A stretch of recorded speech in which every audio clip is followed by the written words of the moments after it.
Hello, hello. Welcome to another episode of the Chrissie Mayr podcast. We are on iTunes, YouTube, Spotify, and SoundCloud. And if you're listening to us on iTunes right now, just go ahead and leave a little 5-star review for your girl. For example, here is a really super review from, here we go. MG Hammond. Oh, this is a big fan. Chrissie Mayr is awesome. Everyone needs to listen to the Chrissie Mayr podcast. Unfortunately, I can only give it 5 stars. It deserves 6. Oh, boy. Thank you. Thanks, MG. He's a super chat guy. I recognize his name.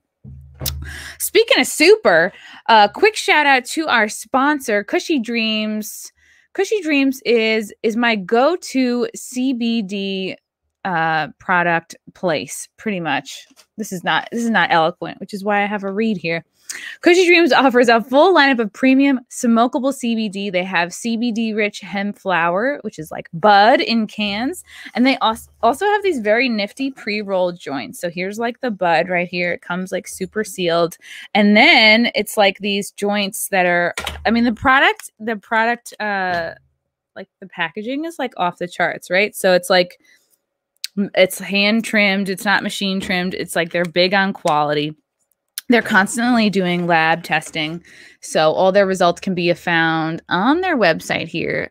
They do it all to ensure compliance and purity, and you can just see what's up on their website there.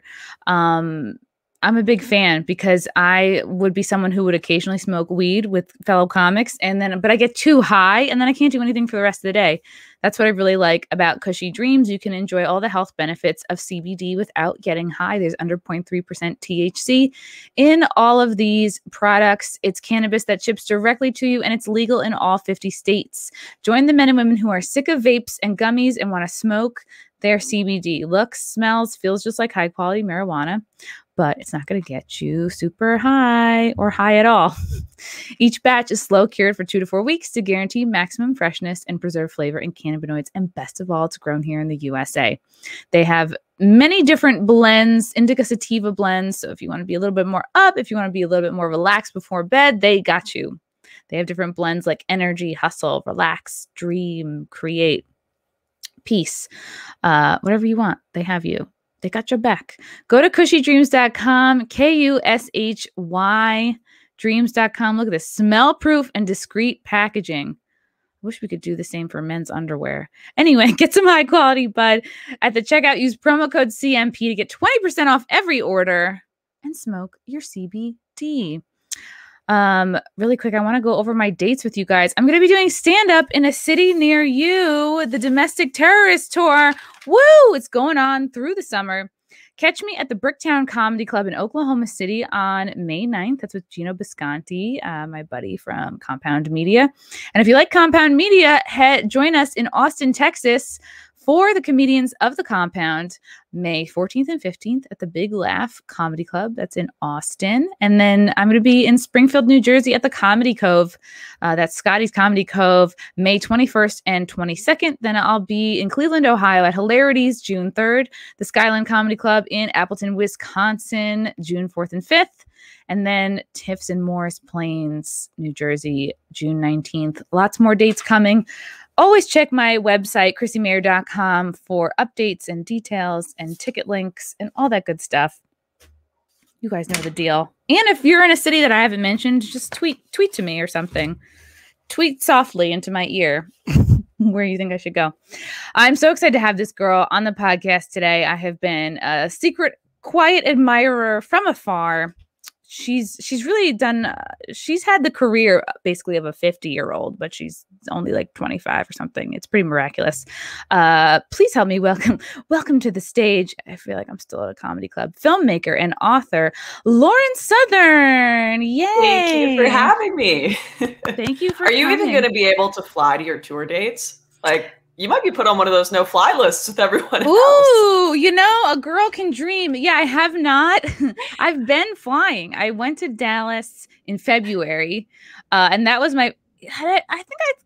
was that my first time flying since, no, maybe, yeah, it's been okay. It's been good. Like, I actually flew to Dallas when they had the crazy blackouts, so that was fun. That was a good time. I saw a ton of people that were there January 6th, just like Can't even get on a plane now.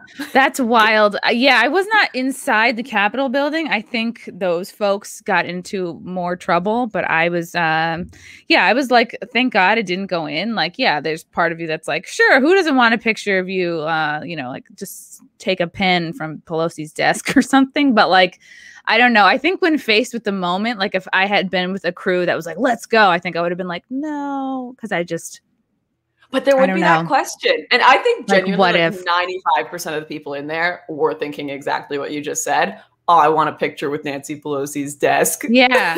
Or just, I mean, like it's a public, there's so many, like people love to like glamorize how crazy that day was. But for anyone who was there, it was like pretty chill. It was like more similar to like Woodstock or like a day in the park than an insurrection. It was so chill. It was like picnics, kids, dogs, music. And then like, later on in the day, we learned like, oh, some people got into the building, like really got into it. Cause I thought people were just like climbing on the scaffolding, like, hey, take a picture of me. I'm up here. Like just up higher, I didn't think their plan was like, let's go fuck with the political process or whatever. Well, and you saw people's like 80-year-old grandmother wandering around like, am I supposed to be here? Yeah. Yeah. And now she's like an insurrectionist on a terrorist watch list. Oh like, my God. Yeah. What was her name? Midge. They these people all have like, nicknames, the Viking guy, the podium guy. Yeah.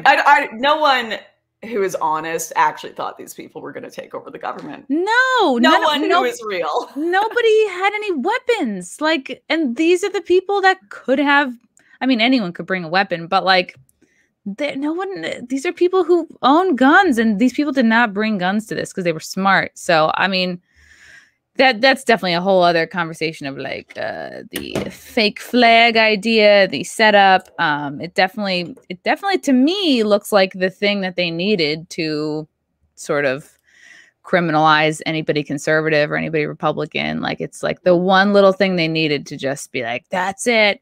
We're gonna fence up DC. So it's been interesting. To say the least. It's interesting. I miss the progressives who were like, obviously 9/11 was horrible, but we need to protest against the fact that it's been used to take away so many of our liberties. And then Jan 6 comes around and they're like, yep, strip them all. No liberties. I want them all on watch lists, all terrorists, straight to Guantanamo Bay, listening to 48 hours of the Barney theme song. All of you, even if you're Margaret's like 80-year-old grandma wandering through the halls. I think for a lot of people, it's like it's a real commitment to like take a deep dive and learn some real truths about like how our government functions. I think it's so much more easy to demonize like your neighbor who's on a different team than it is to be like, no, the enemy is actually like above. It's the government systems or whatever. It's like I don't know. It's corporatism, it's big pharma. It's a lot easier to be like, oh, I can see you and hate you because, you live next door or you're in this viral video. Like it's easier to just be like, you're the enemy I can see and deal with, or that's more accessible than rather like, let me take on Washington, D.C.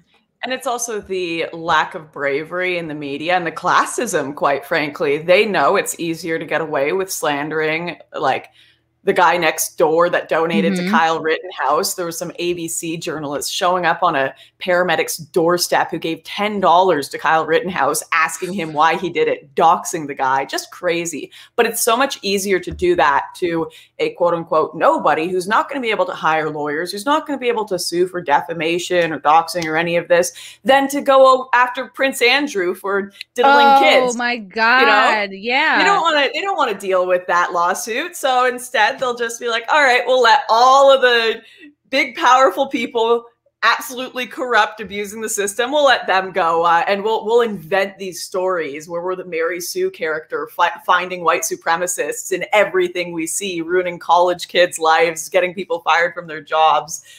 Big, brave journalists here. It's wild. And it's actually, this has been kind of documented. Like when I know Project Veritas has done a lot of work dealing with whistleblowers at like Google and Facebook and Twitter, not so much Twitter, but more like Google and Facebook, like the Facebook content moderators that will like, they were like, we're deleting conservative content. Anything that's pro-Trump, we are happily going to take down. And they all kind of maintain this, like, yeah, we got to take out, like, the big guys are too big, although they did get Trump in the end off Twitter. But there's this kind of like, yeah, widespread idea in mainstream media, like, yeah, if we take the knees out of like the average dude, like the smaller accounts or like the slightly larger, you know, not the big kind of Twitter like famous personalities, but like the people that are kind of like just regular folks, if we take them out and we kind of kill morale, like, wow, just anybody can be taken out or fired, then it's kind of like, I don't know, they'll do that because it's an easier target, I guess. I'm not saying it well, but it's, you know, it's been talked about. Oh, yeah. And if I, you know, looking back now that I have a family, there are a lot of things that I am proud of doing and proud of standing up for that I would definitely not do now, just because I'm like, okay, it affects more than me. It's going to affect my child. It's going to affect my husband. And I think that some people that are full on, like, we got to fight for the cause, the movement, don't realize that a lot of people that aren't speaking up as much, that are standing back, are like, I have family to worry about. I have to feed them. I can't lose my job. And that's completely reasonable. Conservatism at its core is supposed to be about ultimately the family and protecting and defending your family. And if to support conservatism now, you have to sacrifice your family, that's just untenable, which has made conservatism obsolete in the modern world because actual conservatives aren't willing to sacrifice their family. So then what do you say to people who, because I was just doing an interview with somebody, and I'm not sure when it's going to come out, before or after this one, but it was all about like, they were very pissed that conservatives are not, it was exactly what you're saying. They're not speaking out more. We're getting walked all over. We're like on the verge of losing our country here in America.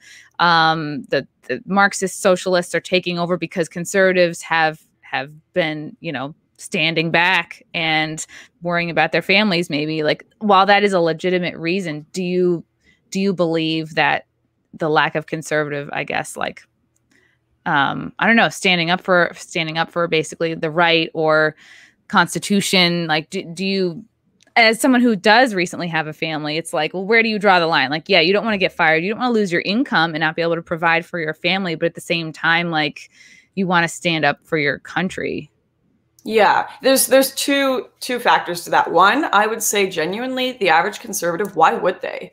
There's a good chance that the conservative establishment and all of the people with platforms will never speak up, will never help them, especially if they seem too controversial, because there's a culture of fear in mainstream conservative media, especially with people who still have advertisers and still have money and have all the influence, because they know they're holding on to it by a thread. They're like, and I know they're thinking in their head, they're like, okay, maybe it's better to keep my platform and pick my battles wisely than to lose it altogether. But they're also perpetuating cancel culture. They're also some of the biggest adherents to it. Like, I'm not allowed on a ton of conservative shows because I've been publicly canceled for things that are completely untrue. And they're just like, okay, I got to be careful. I got to keep my platform. And two, yeah, to the average person, not only are they not going to make very much difference, they may just end up going to jail and losing their job. I don't think, if I were talking to a class of college Republicans, I would tell them the smartest thing they can do is actually to shut up, not say anything publicly, support,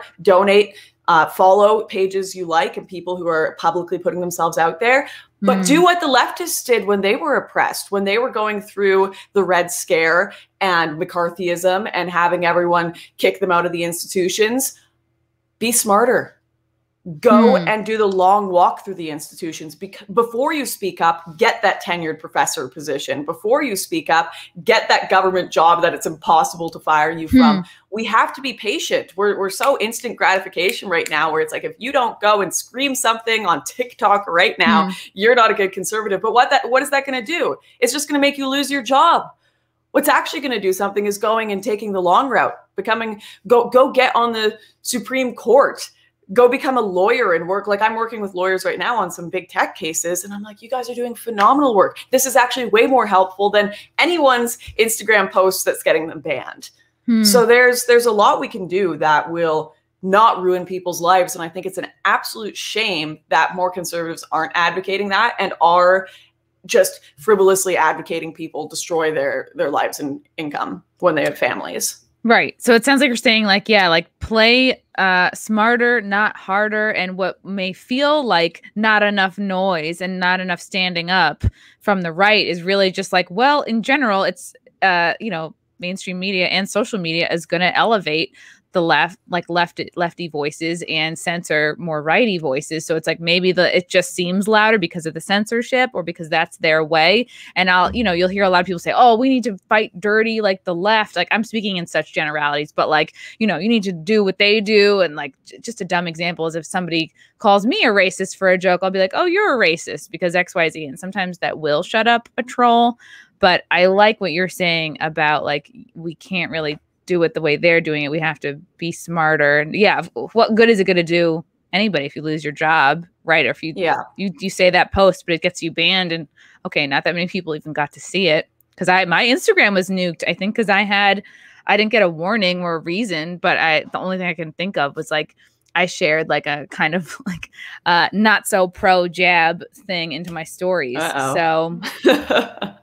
So I'm like, all right. But I'm like, no warning, nothing. Okay. So I appreciate and respect, like, well, really your whole career is so impressive because, and I've read, you can read this in comments where any video where Lauren is, people are, you're very impressive because you're like wise beyond your years and you have a career that like a 40-year-old would be jealous of. Like you have documentaries out, you are an author, you've traveled, so, like not the whole world, but like, you're out there and you've worked in, news. I mean, you've done so much and it's like you have so much perspective, but you're still at like a relatively young age. I guess, there's so much I want to ask, like, what have you learned? But I guess for people that don't know anything about your story, if you quickly want to like go over like how you got into media, how you got into, being an internet person.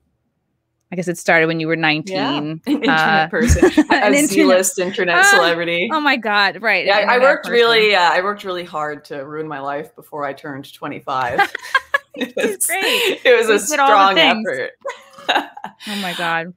Yeah, I actually was doing media commentating when I was 17 years old on global news in Canada. I would skip my high school grade 12 classes in the morning, bus down to the global news studio. That's and cool. I'd be debating like 30-year-olds on politics on the youth panel, which genuinely, I was way too young to be doing media at that time. And I look back now and I think it should borderline be illegal for people under 20 to be on the internet.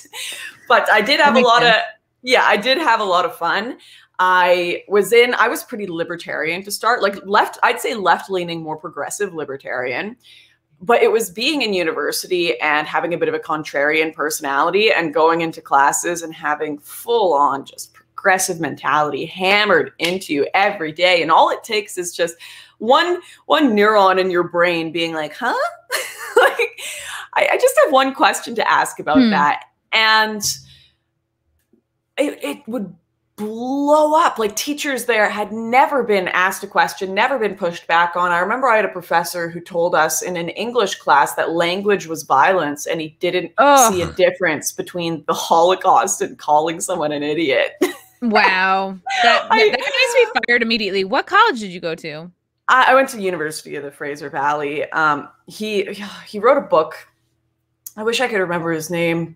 He's very forgettable. I'm going to try not to dox him. His name was Carl. I won't give his full name. But he had called me a moron a couple of classes prior because I debated him on some political topic. I think it was the death penalty. And so I just remember sticking my hand up and being like, Professor, last class you called me a moron, but I don't think you're an SS officer.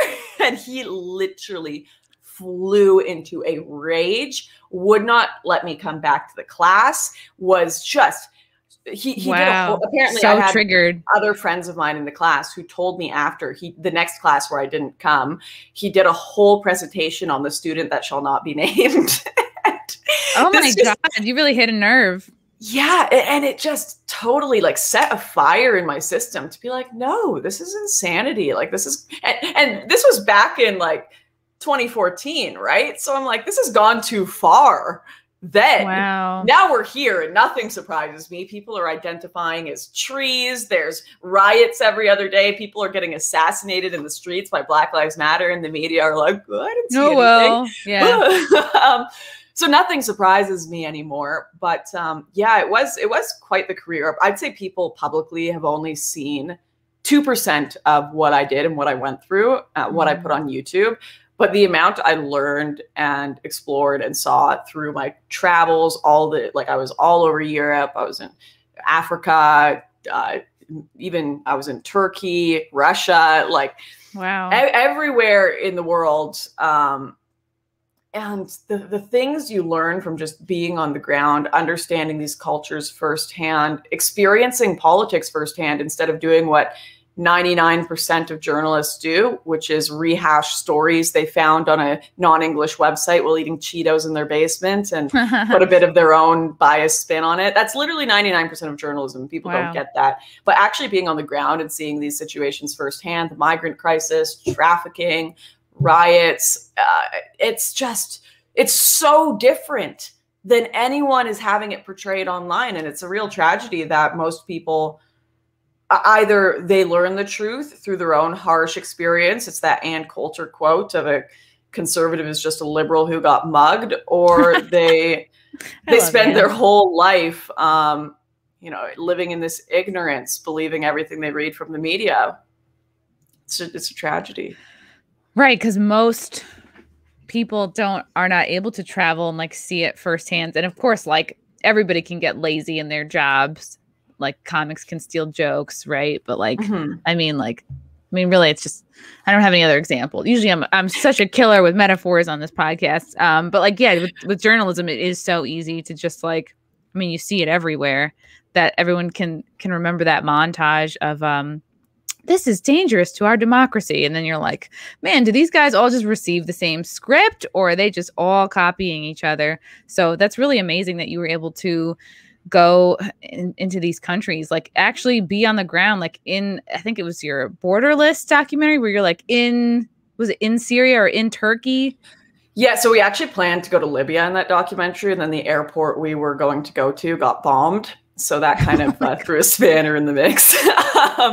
But yeah, we went to Turkey and Morocco on both ends to track where the trafficking actually started. And we went to the actual, I remember the day that we went to go meet an actual like trafficker in Morocco. And it took a while. I sent a Syrian Turkish fixer and another fixer to go there for 2 weeks and track down the rings and which ones are the biggest ones. And then when we got there, they're like, okay, we've set up this meeting with this I can't remember the name that they gave them, but he was kind of like one of the kingpins of organizing, and people would give him money and he'd arrange the boats. And the one thing we were told is, okay, if something happens to you, if you end up, because this was the same month that 2 girls were beheaded in the Moroccan mountains by illegal migrants living in there. And they're like, okay, if something happens, by the way, like, we're just going to die. Like, security will try to hold them off, but you're probably not going to win. We're going to the middle of nowhere to a compound. This could be a setup. They could kidnap us. They could, sell you, but you got to take that risk. And I remember being like, all right, let's do it. And the first advice my security gave me was, we always want, so the person who was taking us to the compound, he was like, we want him to sit in the front passenger seat, because if you're in the front passenger seat and he's behind you, they can grab you or put a knife up to your neck or something and take control of the vehicle. The dude refused to go in the front passenger seat, was like, no, I want to sit behind her. I want to sit behind her. And I remember the whole drive just like sitting, like, I don't know. I swear. Well, maybe he had the same thought, because this is the thing. People will think a lot of migrants and like, oh, they're just from Africa. They're stupid. No, they're not. You drop a person from Africa in the middle of the woods and a person from, you know, Sydney, Australia in the middle of the woods. The person from Africa is going to survive. The person from Sydney will die in 2 days.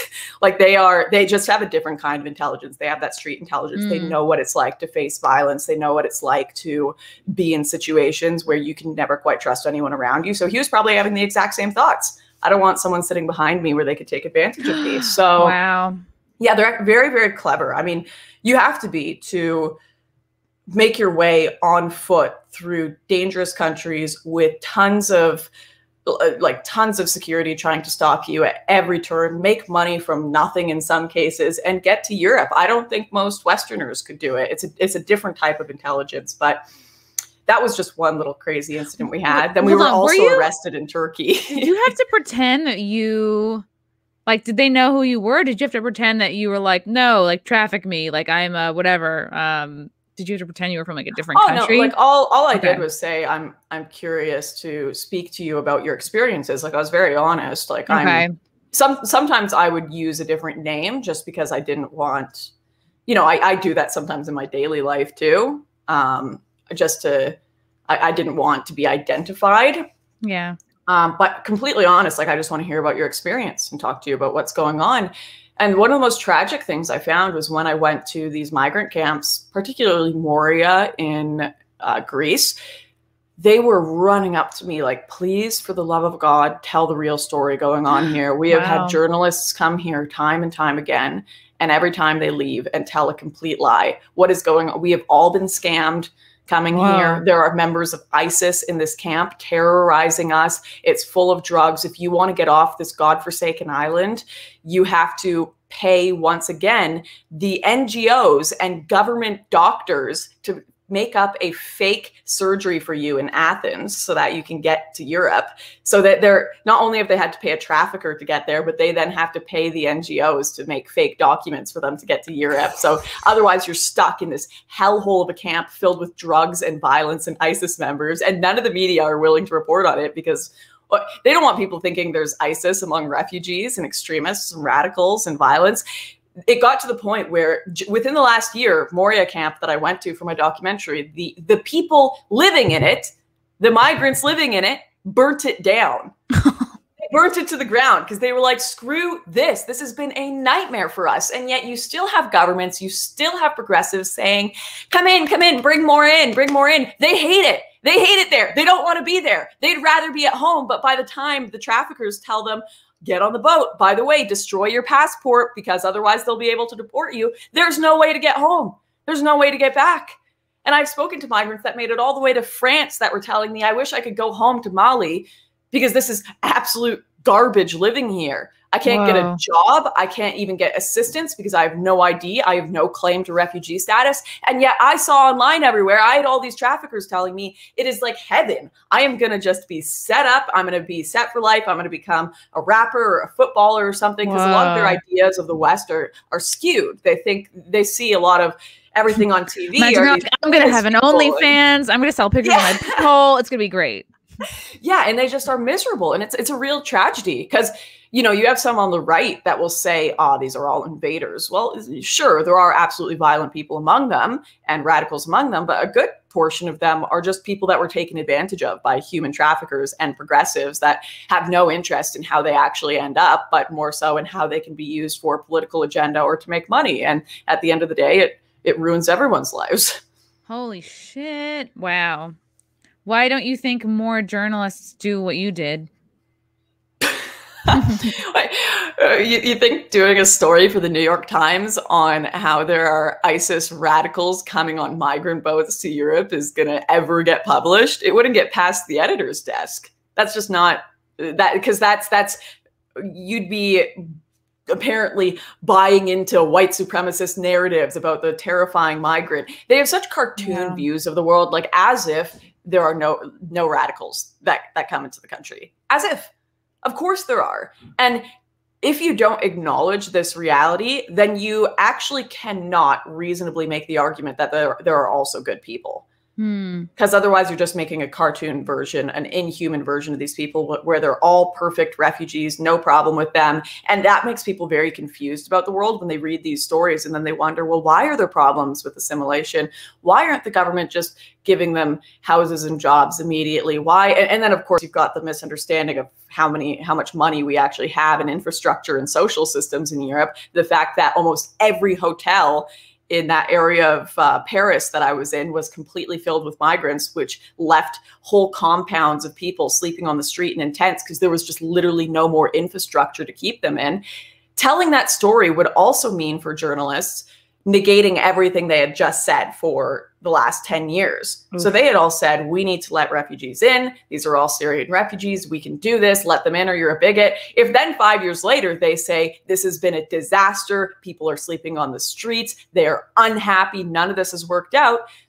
They literally negate their own work and make themselves look like idiots. So they can't. It's not an option. They have to keep the lie up. They would rather, label and name call somebody like you doing the real work than like try to do the real work themselves or apologize for, oh yeah, we were wrong. Yeah, it's like any, it's a very toxic system. And I think to a degree also, it's their editors. I do think there are a lot of journalists that go in bright-eyed and bushy-tailed, like I'm going to come in and I'm going to do real journalism. I'm going to tell the truth. And then they just find that they have to put out 4 to 5 stories a day or a week or something. And, you know, the amount of stories that the average journalist puts out for a Vice or a BuzzFeed or even a New York Times, they put out more stories in a week than an undergrad is writing for their first year poli-sci class. You know, the amount of research that they're able to put in there is so minimal. They can't do real journalism. It's the system. I call it systemic tabloidism. And everyone's kind of forced into it. You have to act like sociopaths. You have to write as quickly as possible. You have to slander and exaggerate and lie as much as possible, because if you don't, then another outlet's going to do it and they're going to beat you with clicks.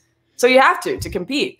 And all these journalists that come in bright-eyed and bushy-tailed wanting to beat the system, hold the man to account, they can't, because they just won't get a job. They just won't get paid. Yeah. They've got a heap of college debt from getting a journalism degree. And eventually that's going to come down on you pretty hard. And you're going to say, well, I have to make peace with the system and I just have to join it, or I'm going to be living in my parents' basement for the rest of my life or unable to pay my rent. Wow. It's so wild. It's like, I don't know. I feel like you've lived like several lifetimes. When did you start getting the most shit? So you at 19 were in you were starting to get more involved with YouTube, and then you started to work for Rebel. Is it Rebel Media or Rebel News? I think it was Rebel Media at the time, but I think they've renamed Rebel News. Yeah. And so you've always had like a strong curiosity and like kind of like natural intelligence for politics. But when did you start like noticing, wow, I'm getting a ton of shit for what I'm doing? I'm getting name called all the time. I remember the very first time it happened was when I went to a slut walk, which I probably wouldn't do it today, but I still don't disagree with the inherent message. I held up a sign that said there is no rape culture in the West at a slut walk. And like, once again, the reason I wouldn't do it today is because, while I agree with the message, I do not think our culture here supports rape. I'm trying to find better ways to communicate with people who disagree with me than just hitting them with facts that they're not even going to listen to, because they're just so like their eyes are literally like blinded with red when they see it. Yeah. But I could not believe the reaction to that. Not because I expected people to be angry. I expected people to say that they hated me and hated my message, but there were people that made petitions to get me kicked out of my political party, the Libertarian Party at the time. And I had friends from high school signing these petitions that knew me and were nice to me in private. And I could see their names on there. And the petition that went up had writing below it by one of the organizers of the march, writing this incident that was full. Like, have you ever seen fan fictions online that people will write about movies? And I've never actually seen a fan fiction, but I know that they exist. Well, people will like write themselves into like Harry Potter novels, and they'll be like, Harry Potter then came and held me tight and kissed me. And, you know, like they just write these ridiculous stories with themselves as the hero that everyone loves. It was like a full-on fan fiction, the writing here. Lauren Southern walked in with an evil presence and decided to terrorize the group. And I am not even joking. The woman who wrote this said, I turned to Lauren and I, like a lioness, yelled at her and said, women, let's keep going and leave this evil woman. And like, I could not believe what I was reading. It was completely false. Oh, she wrote that I told them they deserved to get raped and all of this horrific stuff, which I obviously do not agree with. I think rape is horrific. Rapists should be sent to jail. But no. So all of these people at my university and I got kicked out of my political party. I had all of these people sending me horrific messages. And that was kind of a trial by fire. You know, I had to learn really quickly how to get over the online hate and also the online slander and lies, and realize that that was just part and parcel of being in media. They got worse as time goes. You know, if you asked some people, like large segments of the internet genuinely believe I like fired torpedoes at migrants in the Mediterranean on a boat. It's not, and I inspired a terrorist attack. These are things that are completely false and completely provably false. Where would you even get torpedoes from? I mean, well, it was actually an Italian. So what happened was there was a boat that was investigated by Italian and German prosecutors for working with human traffickers to pick up migrants and accept money and bring them over to Europe. Not like doing humanitarian missions. It was eventually shut down for illegal behaviors afterwards. But we decided to do like a quick little Greenpeace type protest where we'd take a boat out and just be like, hey, end illegal immigration and illegal trafficking. And we realized we wouldn't be able to film the protest because it got really late at night and it was like pitch black and no one would see us. So I grabbed a handheld flare and held it up just to light the little boat. And it's like this tiny little dinghy compared to this tanker, as if we would have been able to do anything to it. Even if it were a firing flare, it would have gone like dong, off the side and into the water. Oh boy. But it wasn't. It was just handheld and it was just like a little demonstration. Hey, we don't think this should be happening. That turned into, and I'm not kidding, there was an MSNBC anchor, or was it NBC? Either Same or. shit. yeah, exactly. That came out and said this. And also someone from The Hill that said Lauren Southern is in the Mediterranean firing a flare gun at drowning refugees. Wow. There were no refugees on the boat. No migrants on the boat. No one. It was an empty ship and it was a handheld flare, and it has been completely twisted into, I was like looking at a drowning child and firing a flare gun in their face. This is the issue that this media have, is that their stories are no longer interesting anymore because they create such cartoonish versions of people they disagree with. And you're seeing that media is dropping off. The interest in we're going to expose the alt-right and the far right is dropping off. It was really exciting at the beginning when people were like, I cannot believe these people exist. The bit of the P.T. Barnum freak show. Look here, it's a black woman who supports the Republicans. Can you believe it? Look here, it's a woman who's not a feminist. Can you believe it? The freak show's over now. Like a bearded lady. No, that's just a feminist. No, nothing to see. Yeah. People are bored of it because it's just all, they've realized it's kind of all smoke and mirrors. The bearded lady just has it glued on and then just gets shuffled off set. And it's, yeah, that era is really, I think, going to die initially. Even the outrage media we've got now, people can only be at this heightened level of shock for so long. Yeah, they want real. They want like real people, real voices. Yeah. Everything is Which is why I really liked when you came into this. You were like, I'm so bored of trying to do these gotchas. I just want to have a conversation. Oh, I mean, like I could never be a gotcha person. I'm probably, I don't know. I just don't like know enough. I don't like to argue. I really like to just talk to people. And I don't know. I feel for you so much because I'm like, you know, I was like looking, like researching you. And I'm like, people have called this girl a white supremacist. Jesus Christ. You know, it's like I've been called terrible names too. And it's just like, it's awful. I mean, I just feel...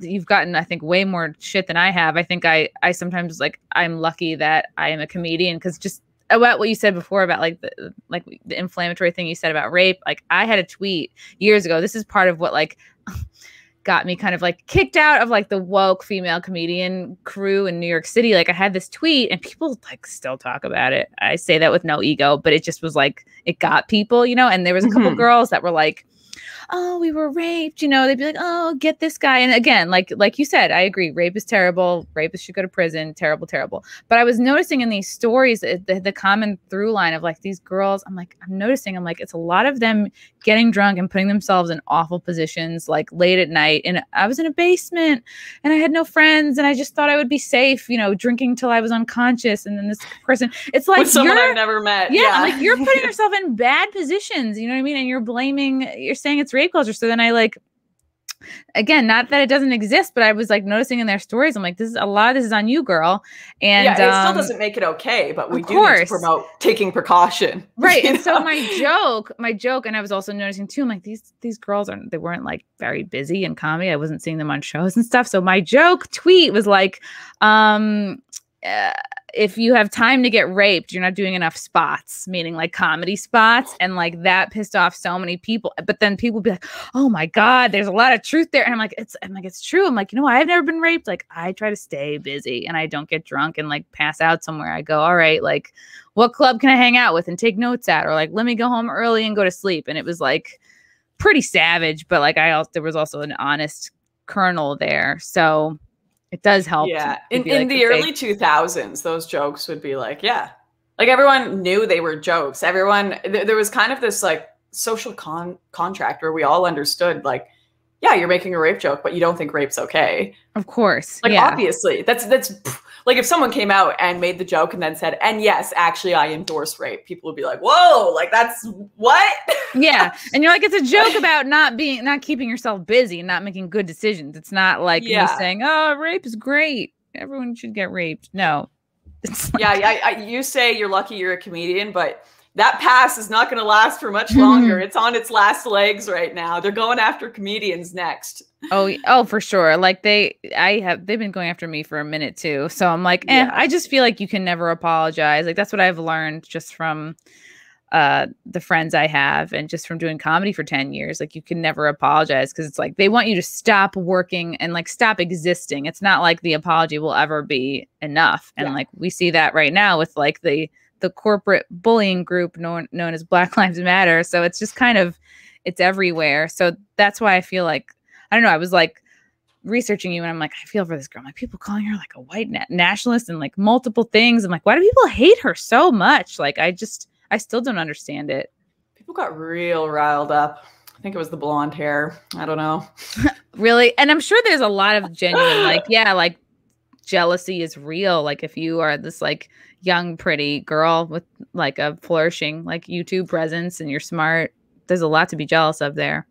I think it makes for a more interesting story too, because you know so when we grow up, it seems like the only context, certainly for millennials and Gen Z, for evil is Nazism. Like we just don't know any other version of evil. Our only historical context is World War II, which is a huge problem, especially when the only context is the Nazis were bad because racism, like not understanding the extenuating circumstances of the other reasons why they were bad, how they acted on said racism, communism, other types of evil. That really leaves a lot of blind spots in our heads. But having that as our only context for evil has made Nazis clearly the worst villain of all. And therefore, if you're a journalist trying to create the best clickbait possible, you want to pull on that fear that people have. Everyone's like, oh, but the Nazis are gone. They're dead, right? It's all over.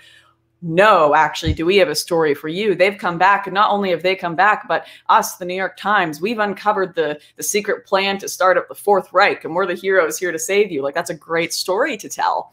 So they've tried to concoct all of these stories about the resurgence of Nazis, but the only actual ones they have are dudes in Alabama drinking petrol with absolutely no societal power. You know, Billy Bob Joe living on a swamp that doesn't even vote. Like, yeah, they're not on Twitter.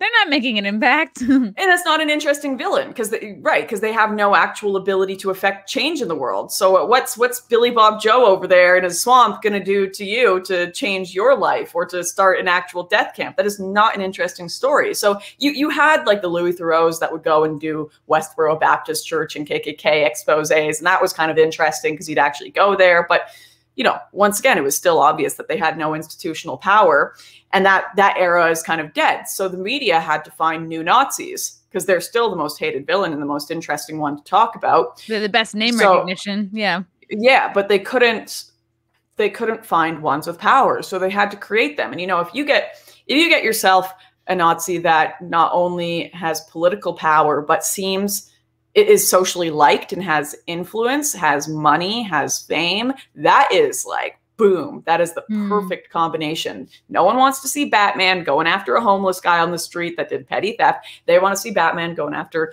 Lex Luthor or whatever. They want to see him going after a big villain with lots of abilities. So they found these people with power. And this is also why you see celebrities being played off sometimes. Not as much because they have power to sue, but YouTubers tend to be the best victims because they have fame and they have social power, but they don't have money to sue.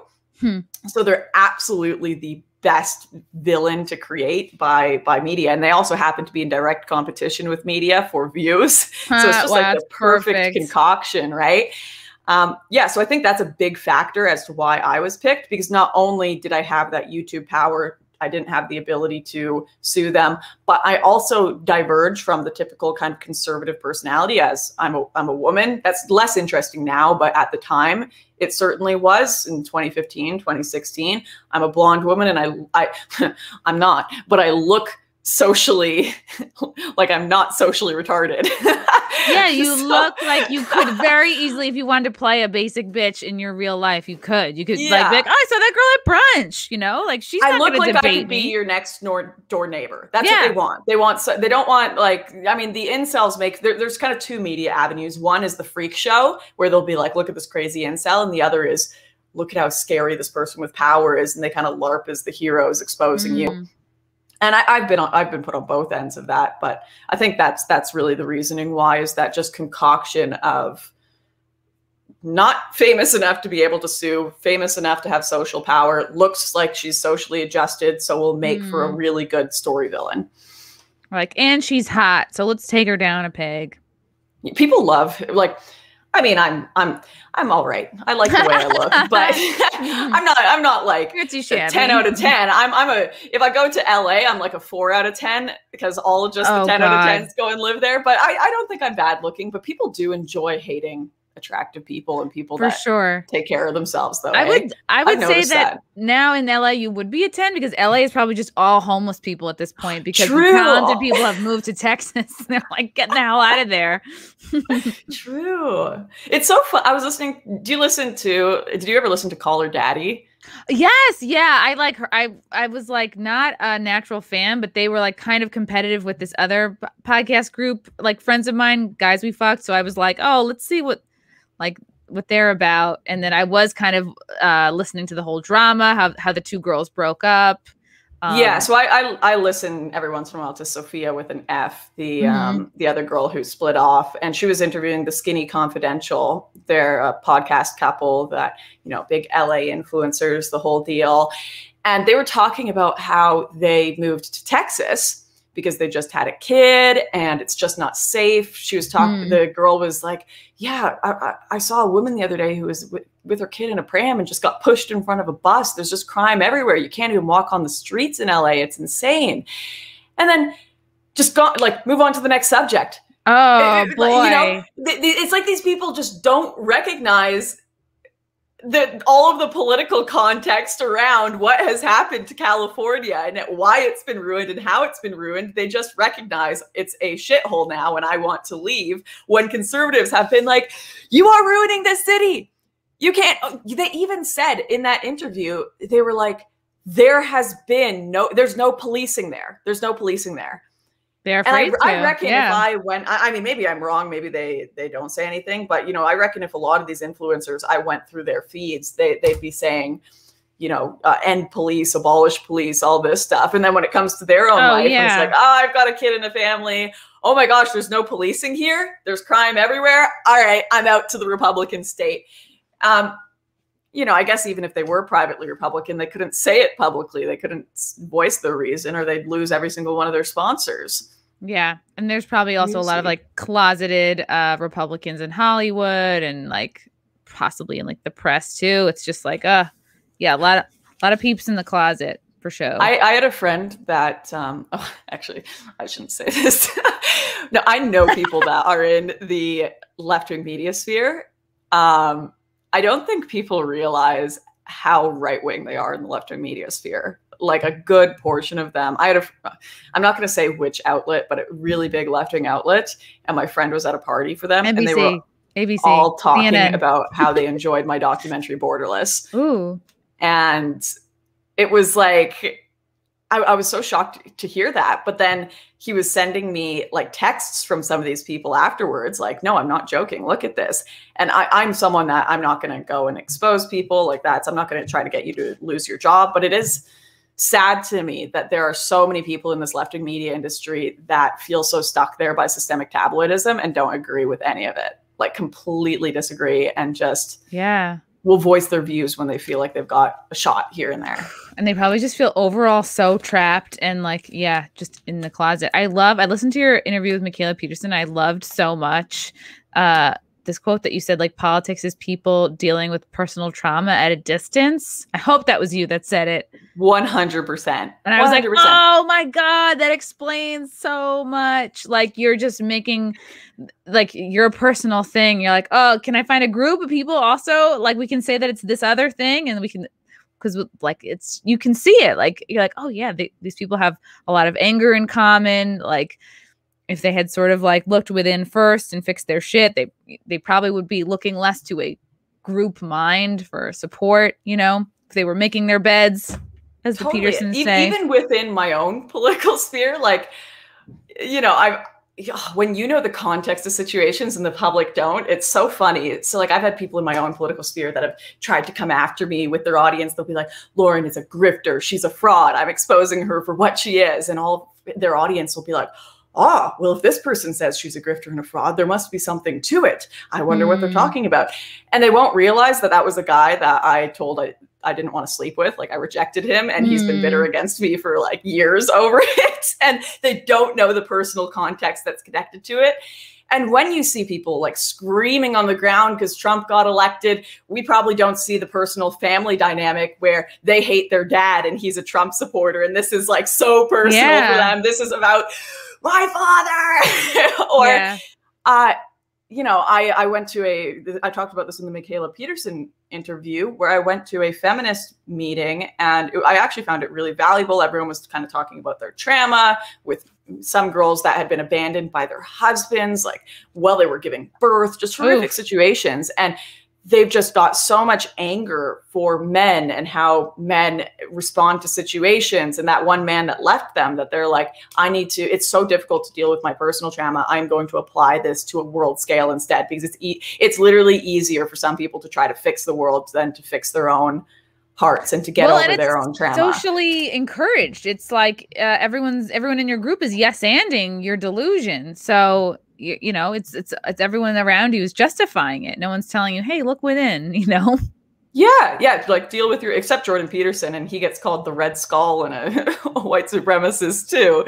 Deal with your own problems, guys. For all the women who get upset about toxic masculinity and how men need to, you know, learn to feel and talk about it. When someone actually comes forward like Peterson and says, let's talk about men's issues. Let's have a discussion about how we can get them to be more emotional, how we can tap into that part of their soul that they really haven't been nurturing because they're scared in this culture. No, shut up. That's not the kind of addressing men's issues we wanted to deal with. We didn't actually want deep internal work. We just wanted them to all admit they were horrible people. And that's how we deal with their issues. Like, it's like the way to equality is not by the other group becoming a bully. Like that's what we see in Black Lives Matter. That's what we see with feminism. It's like, yeah. And it doesn't feel good. It's like, I don't think we've solved anything. Like, I think, oh, sorry. Keep like going. this group, like this group gets to, you have like, right. Like, so, you know, you're socially allowed to be a bully, Black Lives Matter. And also like with like feminism, it's like, yeah, but that doesn't seem to help. That doesn't seem to make them feel better. It's like, there's still a hole. Yeah. I think there's a big tragedy in it too, where there are a lot of issues I actually agree with the left on. There are a lot of social dynamics that I agree with feminists on even, but I have no interest in working with them because their solutions are so out there, so far-fetched and unrealistic. Like, let's stop sexual harassment of women, which I 100% believe happens. I mean, just the other day, some guy got handsy with me in the grocery store. But you know, he's like, are these your melons? And you're like, okay, that's great. Thank you. Well, I reported it to the police and they arrested him within 48 hours because he was a serial offender.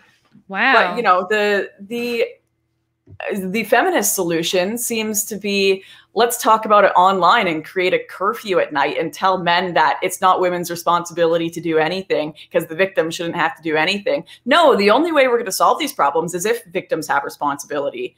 If I didn't report that guy, he's just going to go out and do this to tons of other women. Right. You putting in place a curfew is not going to fix that guy's trauma, his abusive childhood, whatever situation led him to become a perv or like, you know, whatever it is. It's like, you're not going to take away like, whether it's biology or like personal trauma, like none of that, more rules doesn't seem to fix it. Yeah. Yeah. And it doesn't protect women either. Oh, we want to ban weapons and we want to ban even pepper spray. Women can't have pepper spray. Oh, okay, well, I guess I'll just get assaulted then because I'm not going to be able to overpower some guy that's twice my size. So the solutions are just so unrealistic to real problems. And that's for the most part, people are like, oh, Lauren hates feminists and hates women. Well, no, like a lot of the things that I support Republicans for, or more right-leaning individuals, is because I'm like, oh no, having a weapon will actually be really helpful for women's self-defense. Absolutely. It's a great equalizer. So I look at these things and they assume I've always got the worst motives, but we actually identify and agree on a lot of the same problems. I just think I believe in real solutions, not comfortable, made up, fluffy solutions. Like all men should stop being bad. Let's just stop doing that. Very naughty if we say it enough on CNN. Yeah, I really admire your strength, Lauren, because it seems like you have been like possibly like ostracized from like multiple groups. Like the left hates you for this reason. And then like certain, you know, maybe like well-known people on the right that maybe, like you said, you used to work with like Milo, like, and then there's certain people who like don't like you anymore. And it seems like, do you ever feel like, wow, like I guess I'm on my own here, you know? Yeah, that's a big reason that I actually thought it was a very freeing experience when I was kind of canceled by both sides. So for people who don't know, I was canceled on the right when I took a step back to have a baby. People spread tons of rumors about me that I was secretly working for the left wing. And, you know, I was a grifter. I don't know what kind of grift it is where you create tons of documentaries and put them out for free and go on the ground and get arrested. Yeah, for your I mean, cause. that's a long game. It's a very long game. Very long game. Yeah. But all these rumors were spread, and a lot of people that were like a part of my audience and supported me with zero evidence immediately believed these lies about me. And it hurt so much because I'm like, I dedicated so much of my life and time to this. And like, you guys didn't even have the courtesy to maybe ask for a bit of evidence or, give me the benefit of the doubt here. But it was really good because I had a huge ego death where I realized I cannot rely on movements or causes. They don't know me. And people can be swayed so easily no matter what their beliefs are. And so I need to rely on myself and rely on truth. And that's it. I can't, and any time I could lose everything I have. I could lose all the support I have. I could lose all the love I have. I could be demonized by everyone and have nothing. And that ego death, I explained this to you before we went on air, but I think there are two ways you can go when this happens after you're canceled. You can go one way, which is bitterness and deciding I want everyone else to feel this way. I want to go and attack and cancel other people and spread lies about them because that's what people did to me. And I think that's a perpetuating cycle. I actually think that's part of the reason lies and stuff was spread about me on the right and the left is because of that perpetuating. I want other people to hurt as well and know what it feels like. Or you can go the other way, which is the longer, more shitty way where you kick yourself and you're like, oh, why am I doing the right thing? Where you try to work on yourself, you have that ego death, you try to build yourself back up and learn how to healthily deal with and accept the fact that, this world could turn on you at any point. And you just got to nurture the people actually close to you and nurture your own belief and truth rather than relying on anyone, even your own side, to support you. You see it on the left. The left get canceled by the left all the time. And everyone, if you think you've got a cause, you've got a movement, you've got a ton of people that support you, they could turn on you at any point. I know that's not necessarily positive, and it doesn't mean don't trust anyone. Right. You should still try to trust people, but don't get your self-worth and your idea of truth from groups. Don't. Otherwise, you will collapse. You will lose your faith. And I almost lost my faith in conservatism when that happened, until I realized that it wasn't the people that I cared for, it was the ideas. So if I relied on people, it's same with religion. Like if you're a Christian and you decide to put your faith in people or a pastor instead of the actual biblical principle, you are going to lose that religion real fast, because humans are so broken. You're going to find out that pastor was like doing cocaine and sleeping around, and you're going to be like, Christianity is a lie. It's all untrue. Well, no, that's why you have to have your beliefs rooted in the actual idea and not people. Even me, like if you like me and you watch me, I am a broken, imperfect person. Like, holy shit. Don't rely on me for your faith in a political movement. Sorry, I got one last point. I know I'm going on a bit of a rant here. No, I like it. I like it. There was one guy, I wish I could remember his name. I think he's on Twitter as Faraday. Caleb Kane. I'm wiping off my lipstick here for some reason. Caleb Kane, he went and did a big New York Times story about how he switched to the left wing and he doesn't believe in the right anymore. And one of the big reasons he identified was that I lost a debate with a YouTuber on immigration, a left-wing YouTuber named Destiny. I was 20 some odd, definitely didn't have the facts or the experience of the travel that I have now. And I'm like, so you changed your entire worldview because a 20-year-old girl lost a debate online? Like, I don't think you really had that worldview to begin with. You believed in the cult of who I was as a personality rather than the actual ideas. So of course your worldview fell apart when I lost a debate. And if that's how flimsy your worldview is, then it's not going to last very long. And that's, that's giving you way too much power, or like giving someone else way too much power. I think a lot of people do that. Like I think a lot of people, that's why a lot of people, I think, got wrapped up in like Q. They were like, we need hope. We need an answer. And like, and that person or group can let you down at any moment. Like, people were very wrapped up in Fox being like, they're the truth. And then they weren't. So tough lessons. Life lessons. Woo. So I think it makes sense then. So folks started labeling you as like a promoter of like, white nationalism or whatever. You think is because you were associated with these guys, or do you feel like that's just all bullshit? You know what?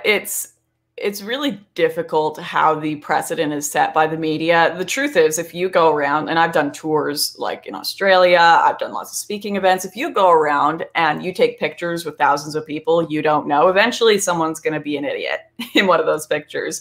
And as much as I wish I had the ability to just scan people's faces and know all of their beliefs and everything. Oh God, yeah. I don't. So I absolutely have pictures with people that would be considered like white nationalists or publicly and they're nobodies. Like they're just random guys. But the media, in their obsession with finding villains, will go through thousands of photos and find one where they're like, Lauren is in photo with bad person. Doesn't matter that Hillary Clinton has a photo with the leader of the KKK. And not only did she know who she was in the photo with, but she's friends with him. They just toss that aside. But they find one photo of me count with her, with a white nationalist that I don't even know. And bam, there you go. That's the proof they need. And it's just enough to put that up and to show people, to instill reasonable doubt that I'm a good person. Look at this. We have this piece of evidence, right?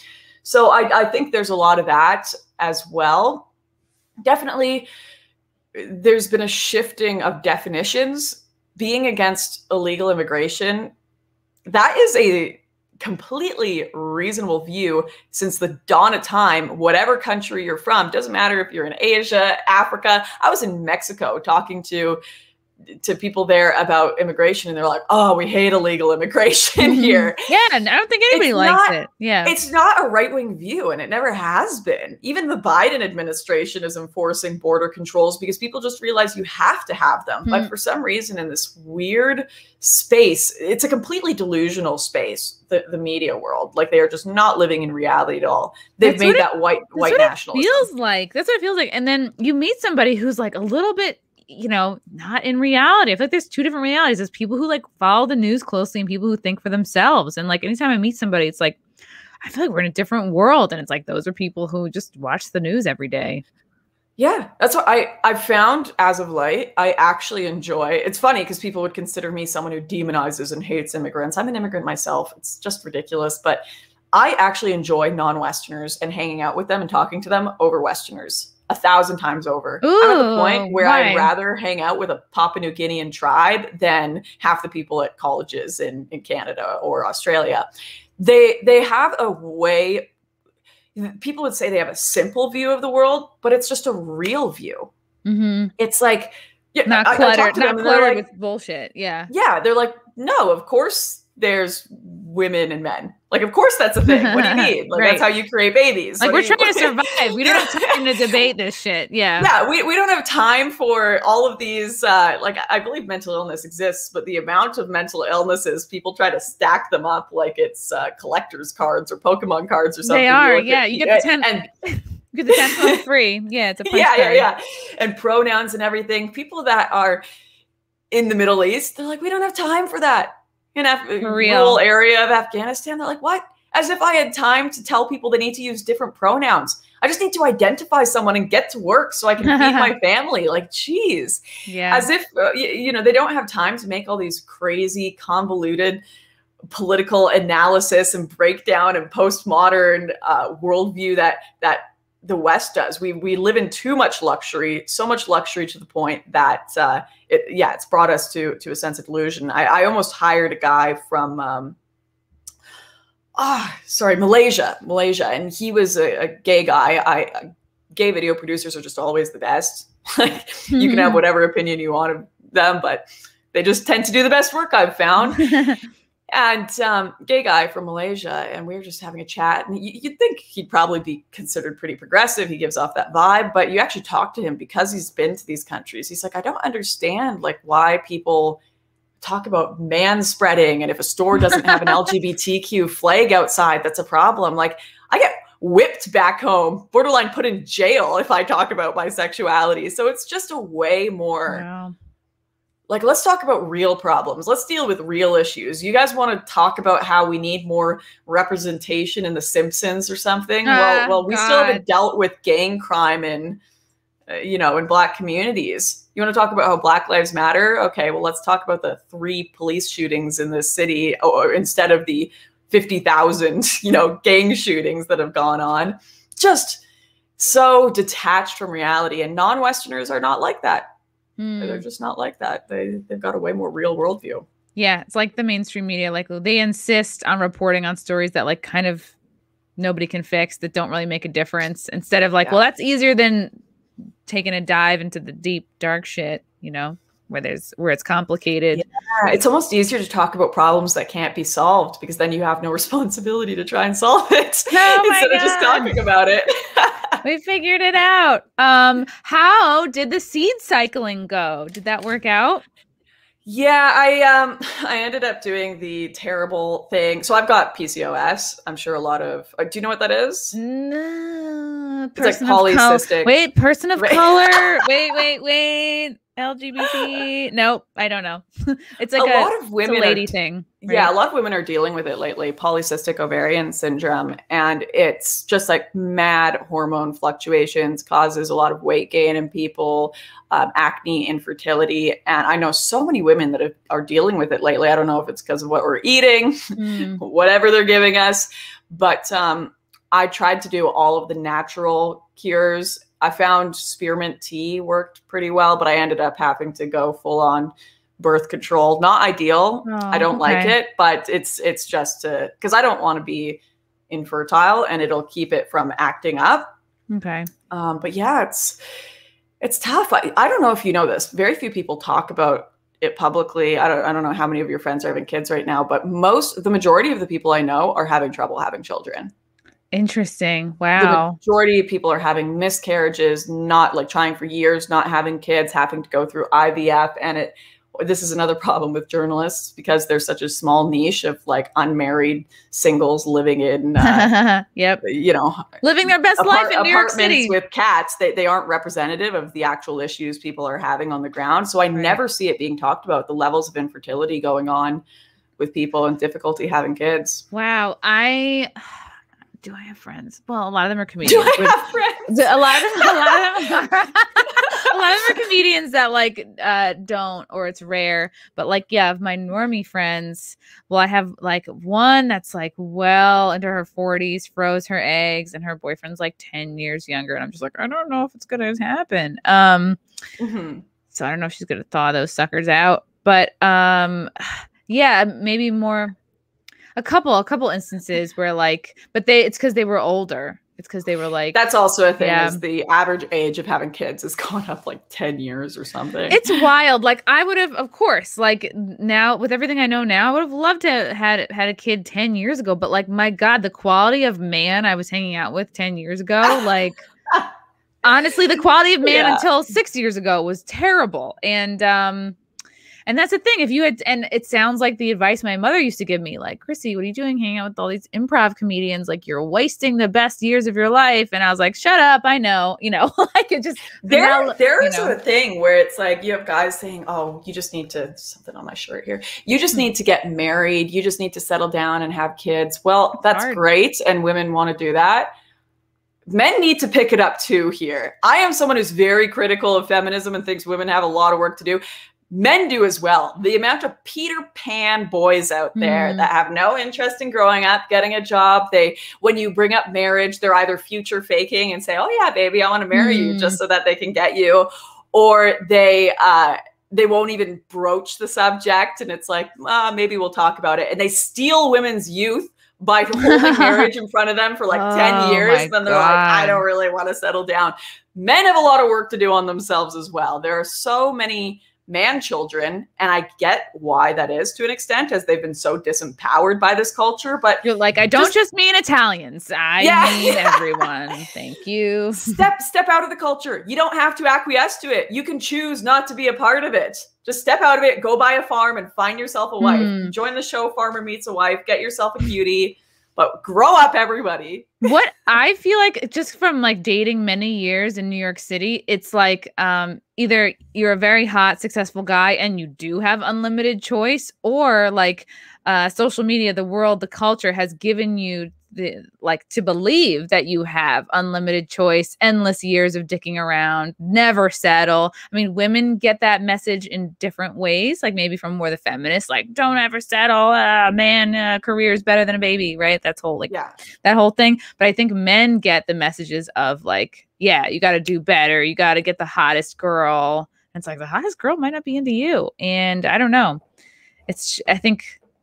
No one's good enough for anyone anymore. We're all like, every single person is like, they're not good enough for me. We should start saying, you know what? Find someone okay, and then just go from there. I tell you right now, guys, you find someone that find a girl that's a little less attractive than the 10 out of 10, and your life is going to be way easier.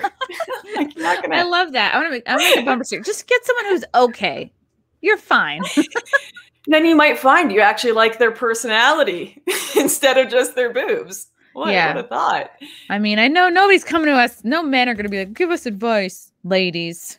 But yeah. But we're giving it to you anyways. Some unsolicited relationship advice. You're welcome. We're giving it to you anyway. Lauren, what are your plans for the future? Are you enjoying this period of kind of laying lower in terms of internet? Or am I enjoying this period of extreme political oppression against conservatives, where if you say anything, you'll be put in jail and not allowed to fly? It's a nice little hiatus. I'm finding a lot of time and joy in camping, and my child, my husband. That's all good. There's a great, I don't know if you know Dennis Prager. He had a talk show. Yeah, so he's got a great quote where it's, I'm a pessimist for the world, but I'm an optimist for my own life. And that's really what I'm applying right now. My own life is killing it right now. Good. World, hell in a handbasket. It's going, that train is going right off a cliff. You know, we think there is a light at the end of that tunnel. No, it's just the edge of a cliff going straight off. It's, yeah, the world is a mess. I don't think it's good times. I think that a lot of people are being forced and silenced into submission, and that's all right though. Yeah, like, you know what? We're on the way down. All we can do is strap as many pillows to ourselves as we can to have a soft fall. You know? I've made peace with it. That's where I'll put it. I've made peace with pack our fate. Snacks, you know. You got to take care of it. That's all we can do at the end of the day is take care of you and take care of your people. Yeah, just have almonds. Yeah, as many cheesecakes as you can, because we're all doomed anyways. Doesn't matter. I was trying to leave on a positive note. No, this is fine. We can leave on a real note. I love it. I'm a big fan. I'm a happy pessimist. Oh, you're good. You're keeping it 100. Thanks, Chrissy. Lauren, where can people find you, follow you, stalk you, masturbate to your photos, etc.? Oh, very nice. Repent, sinners. You can go to laurensouthern.net to find my latest work, at Lauren_Southern on the twitter.coms if you enjoy that hell loop, and at Lauren Cherie with 2 eyes on Instagram. Oh, I love it. Lauren, thank you so much for chatting with me. This was so great. You're a delight. Thank you for having me. Yay. Talk to you soon. Bye.